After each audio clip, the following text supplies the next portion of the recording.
오늘은 성경에서 혹시 나는 테라플루 나이트를 먹어봤다. 아무도 없나요? 테라플루를 먹어봤다. 아무도 없군요. 네, 좋습니다. 테라플루를 먹으면 잠이 엄청 잘 와요. 그래서 말씀을 드린 건데, 오늘은 성경에서 수면제를 담당하고 있는 레위기를 시작했습니다. 레위기를 나는 읽어본 적이 있다. 없군요. 자, 왜 수면제라고 하는지 여러분들이 레위기를 한번 나중에 읽어보시면 이래서 그렇게 말씀하셨구나라고 여러분들이 깨닫게 될 거예요. 왜 그런가 하면 잠깐 레위기를 여러분 눈으로 한번 보겠습니다. 자, 1장 1절부터 9절까지 읽었잖아요. 무슨 말인지 알겠나요? 이거 무슨 내용인지 알겠다라고 이해가 되시나요? 그러면 예를 들어서 다윗 이야기나 예수님 이야기 같은 것들은 그냥 읽으면 이해가 되죠. 쉽게. 예수님이 뭐 이렇게 하셨다. 다윗이 뭐 골리앗과 어떻게 싸웠다. 이런 이야기들은 읽으면 눈에 들어와요. 근데 레위기는 이게 도대체 무슨 말을 하는 거지 싶어요. 그래서 수면제라고 하는 거예요. 창세기, 출애굽기 잘 넘어왔어요. 이야기니까. 근데 레위기에서 보통 사람들이 탁 막힙니다. 그래서 오늘 레위기를 아주 쉽게 설명을 해드리려고 해요. 그래서 여러분들이 오늘 말씀을 드리면 레위기가 이런 거구나라고 이해를 하실 수가 있게 될 것입니다. 자, 레위기의 원래 이름이 레위기였을까요? 아니겠죠. 레위기는 왜 레위기가 됐을까요?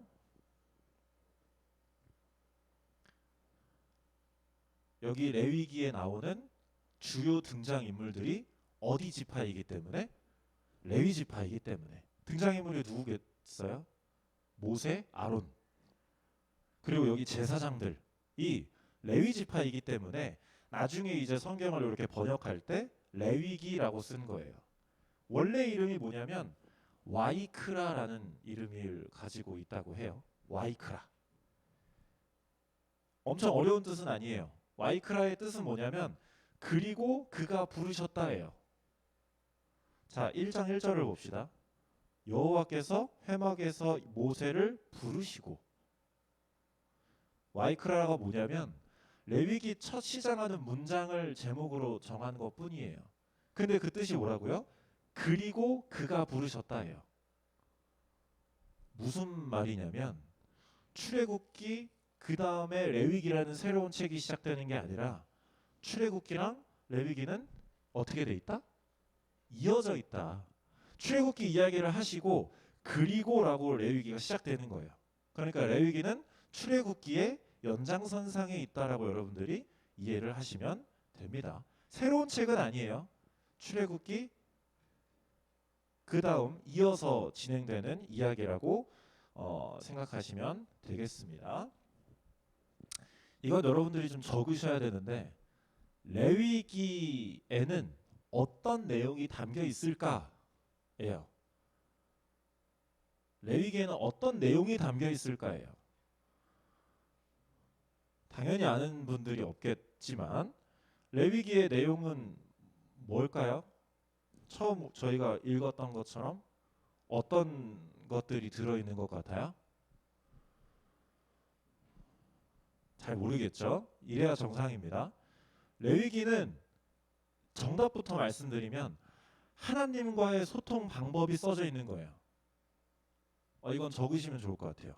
레위기는 하나님과의 소통 방법이 적혀 있는 책이다 라고 적으시면 좋을 것 같아요. 인간이 하나님께 어떻게 다가가는지, 인간이 하나님과 어떻게 교제하는지를 알려주는 책이다 라고 보시면 됩니다. 다 적으셨으면 저를 보시고 지금 우리가 하나님과 소통하는 방법은 뭐예요? 우리가 매 주일마다 드리는 지금 우리가 하고 있는 예배예요. 그렇죠?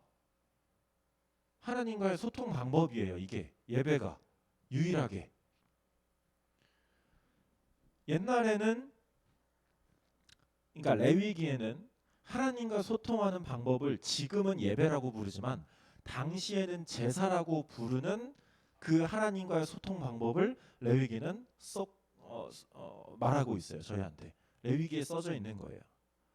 그러니까 쉽게 말해서 우리가 예배를 드리기 전에 예배에 대해서 막 이렇게 글로 배우진 않지만 예배에 대한 기본적인 지식들이 있을 거 아니에요. 그렇죠? 시작은 뭘로 하고 중간에 뭐가 있고 이 시간에는 말씀에 집중해야 되고 뭐 끝나고 뭐가 있고 이렇게 순서가 정해져 있잖아요. 똑같이 레위기는 그때 당시의 예배의 방법과 순서 이런 것들이 적혀 있는 거예요. 쉽죠? 쉽죠? 읽으면 어려운데 내용을 보면 매우 쉬워요. 하나님께 예배드리는 방법이 적혀 있는 게 레위기다라고 보시면 됩니다. 그러면 여러분들이 알고 있는 오늘날의 예배의 종류가 몇 개 있을까요? 첫 번째, 오늘 주일 예배. 그렇죠? 또 무슨 예배가 있어요? 우리가 아는 예배들, 예배의 종류들. 수요 예배, 또 금요철 예배, 또 새벽 예배, 또 셀 예배. 그렇죠? 소그룹 예배죠. 또 가정에서 드리는 가정 예배가 있죠. 그렇죠? 그리고 예배의 형태가 좀 바뀌는 게 있어요. 찬양이 더 많아지는 찬양 예배. 그다음에 2박 3일로 뭐 하는 부흥 집회. 그다음에 뭐 결혼 예식도 예배라고 보면 결혼 예식 예배. 그리고 장례식장에서 하는 추도 예배. 여러 예배의 종류들이 있어요. 많아요. 옛날 레위기에는 몇 가지 종류의 예배의 종류가 있었을까요? 몇 개? 세 개는 아니겠죠. 총 5개. 5개의 예배가 있었어요. 그러니까 1장부터 1장, 2장, 3장, 4장, 5장 쭉 넘어가면서 나오는 종류가 총 5개의 예배의 종류를, 제사의 종류를 레위기는 쓰고 있는 거예요. 그 중에서 오늘은 3가지만, 네, 3가지만 보도록 하겠습니다. 3가지 중에서, 네, 3가지 뭐가 있냐면 번제, 소제, 화목제가 있어요. 번제, 소제, 화목제. 하나하나 오늘은 살짝 좀 약간 되게 이론에 가까운 그런 설교가 될 것 같아요. 첫 번째는 번제입니다. 네, 선생님 PPT. 네. 번제입니다. 번제는 하나님께 드리는 5가지 제사 중에서 가장 기본이 되는 제사의 형태예요. 당연히 뭘 사용할까요? 뭘 사용할 것 같아요? 불을 사용합니다. 불을. 이 제사 때 뭐를 드릴까요? 하나님께? 하나님께 드리는 건 조금 좀 구린 걸 드릴까요? 좀 매우 괜찮은 걸 드릴까요? 괜찮은 걸 드리겠죠. 흠없는 동물을 드리는데 소나 양이나 염소나 새를 드립니다. 모두 죽여서 피를 받아서 그 피는 제사장이 번제단에 뿌리고 이 나무와 돌과 쌓아져 있는 그곳에 뿌리고 나머지 고기들은 가죽을 뺀 나머지 고기들은 다 태워서 하나님께 드리는 거예요. 생각해 보면 되게 방식이 쉬워요. 아주 쉽습니다. 모든 걸 다 태워서 하나님께 드린다고 보면 됩니다. 그런데 이 번제에 포인트가 하나 나옵니다. 4절을 보시면 4절을 다 같이 보겠습니다. 아주 중요한 포인트가 4절에 나와 있는데 그는 번제물의 머리에 뭐를 해요? 안수를 해요. 저를 보세요. 안수는 어떻게 하는 거예요? 보통 안수 생각하면 이렇게 머리에 이렇게 손을 얹는 거잖아요. 이때 당시에 안수를 번제하기 전에 하기 시작했어요. 무슨 의미를 가지고 있을까요? 왜 안수를 하는 걸까요? 동물의 머리에. 순서는 동물의 머리에 이렇게 안수를 하고 이 동물을 죽여서 하나님께 드리는 거예요. 안수의 의미는 뭘까요? 뭐라고요? 죄를 전가하는 거. 정답이에요. 죄를 전가하는 거예요. 이때 당시에는 죄를 하나님께 나의 죄를 해소할 수 있는 방법이 없었어요. 그렇기 때문에 내 동물에게 내가 가지고 있는 죄를 넘겨버리고 이 동물이 나 대신에 죽는 거예요. 이 동물은 죽을 이유는 없어요. 근데 나 대신에 죽는 거예요. 이게 번제의 포인트. 나 대신에 죽는 거. 나 대신에 피를 쏟고 태워져서 육체가 사라지는 그런 과정이 나 대신에 일어나는 거예요. 이거를 어떤 분이 하신 거를 우리는 생각을 할 수가 있어요. 엄청 똑같은 일을 누가 하셨어요? 누굴까요? 예수님이 하셨죠. 예수님이 우리 대신해서 십자가에 달리시고 피를 다 쏟으시고 죽으셨잖아요. 그 이유가 뭐예요? 우리의 죄를 대신해서 가지고 죽으신 거예요. 우리는 예수님께 안수하지 않았지만 전가가 된 거예요. 예수님이 우리가 가지고 있는 모든 죄를 다 싹 다 가지고 한 번에 제사를 해결해 버리신 거예요. 그래서 히브리서 9장 12절에 보면 이렇게 나와 있습니다. 잘 들으세요. 이 오늘 본문 말씀을 보면 이 말씀을 이해할 수가 있어요. 히브리서 9장 12절에 뭐라고 나와 있냐면 염소와 송아지의 피로 하지 아니하고 번제는 더 이상 드리지 아니하고 오직 자기의 피로 영원한 속죄 매번 하던 제사를 한 번에 끝내버리신 영원한 속죄를 이루사 단번에 성소에 들어가셨느니라 라고 써져 있어요. 예수님의 십자가 사건을 히브리서는 이렇게 해석을 하고 있는 거예요. 그러니까 예수님이 오심으로 인해서 우리는 더 이상 제사를 드릴 필요가 없게 된 거죠.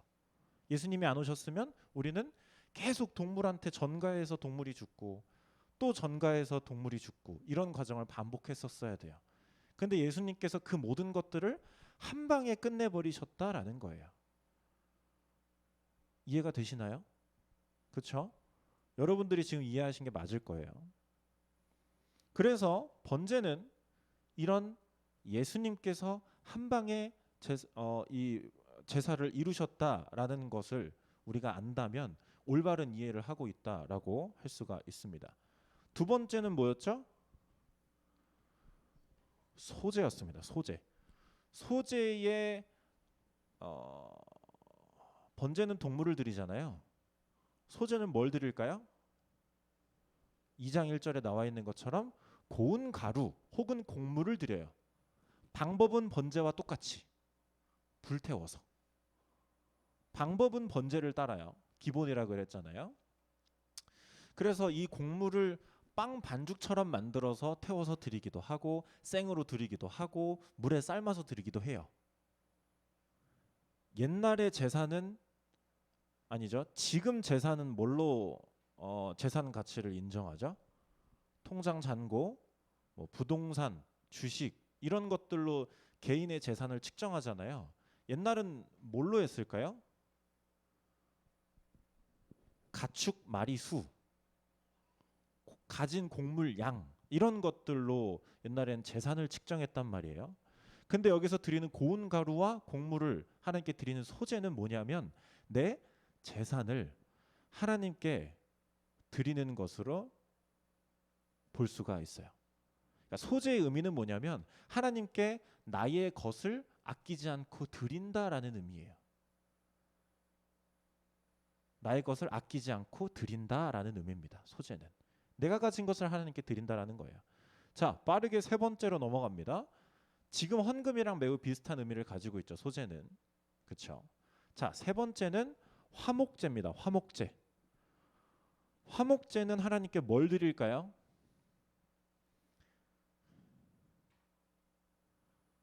번제 때 드렸던 거랑 소제 때 드렸던 거를 드려요. 그러니까 화목제는 앞에 번제랑 소제랑 다른 점이 한 가지 있는데 뭐냐면 하나님께 보통 기름을 드려요. 여기 3장을 우리가 읽었잖아요.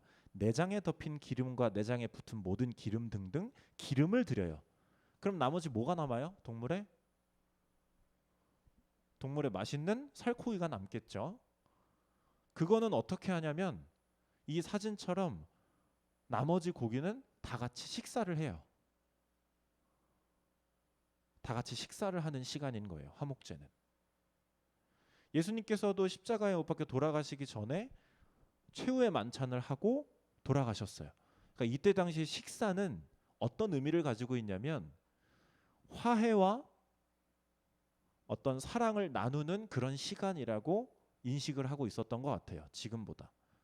저희도 편한 사람이랑 밥을 먹으려고 하잖아요. 지금도. 옛날은 더더욱이나 이 식사는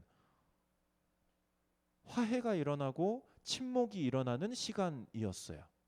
그러니까 화목제를 하나님께서 드려라라고 하는 건 하나님께서 내가 너희와 함께 화목한 시간을 보내겠다라는 의미라고 우리가 알 수가 있습니다. 이렇게 번제, 소제, 화목제 세 가지를 봤어요.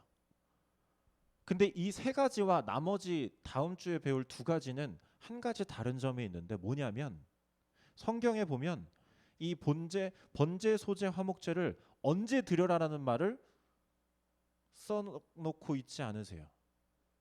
이렇게 할 때 이걸 드려라.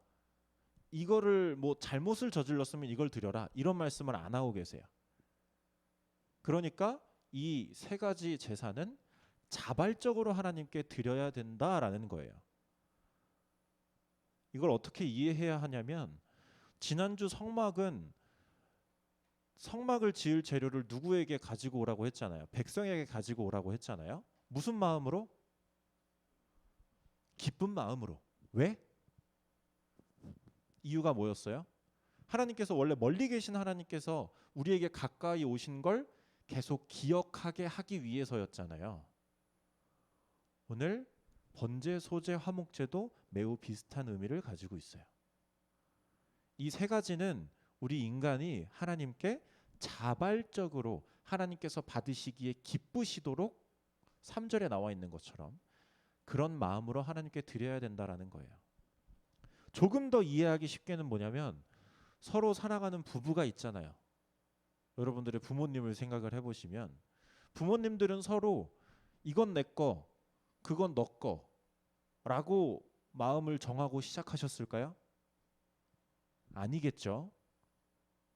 번제에서 하나님께 모두 다 드렸던 것처럼 부부는 서로의 모든 것들을 공유해요. 내 마음 전부를 다 주는 거예요. 번제, 그 다음 소제처럼 부부는 서로 사랑하기 때문에 이건 내 거, 너를 위해서 못 써. 이렇게 하지 않아요. 내 모든 것들을 상대를 위해서 써요. 내 시간, 노력, 내 돈 다 써요. 소제처럼. 그리고 화목제, 늘 부부는 서로 같이 식사를 하면서 그 위에서 사랑을 나누는 시간을 가져요. 부부가 서로 사랑하는 것처럼 하나님께서 인간에게 시키신 거예요. 하나님은 인간과 이런 소통의 관계를 맺고 싶어 하신다라는 거예요. 우리는 번제, 소제, 화목제로 하나님의 마음을 알 수가 있다라는 겁니다.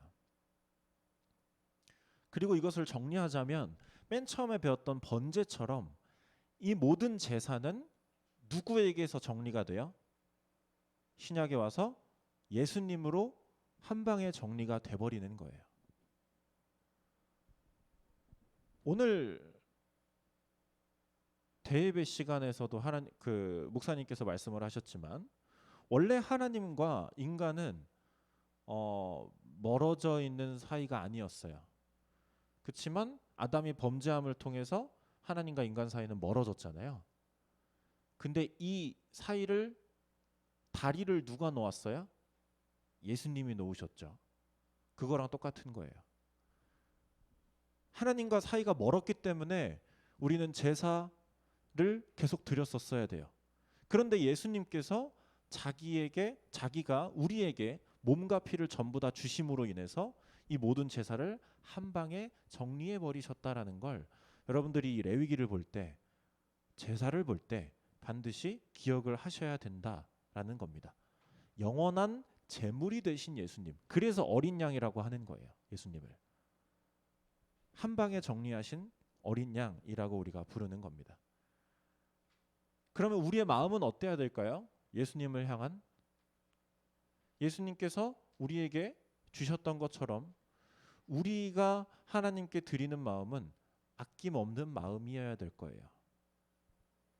지금 여러분에게 그렇게 하라고 말씀을 드리는 건 아니지만, 여러분들이 나이가 들면서 믿음이 성숙해지면서 하나님의 마음을 점점 더 알아가면서는 여러분들의 마음이 점점 더 인색해지면 안 돼요. 하나님께 점점 더 마음과 내가 가진 모든 것들을 드릴 수 있는 믿음으로 성장해 가야 한다라는 거예요.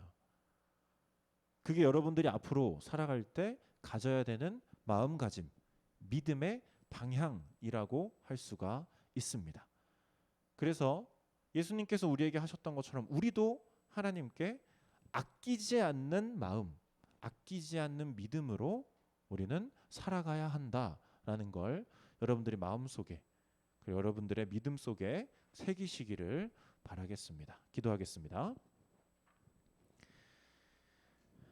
하나님 아버지 감사합니다. 저희가 오늘 하나님께 레위기에 대한 말씀을 들었습니다. 하지만 레위기 속에 있는 그 예수님의 우리를 향한 사랑을 레위기를 통해 들었습니다.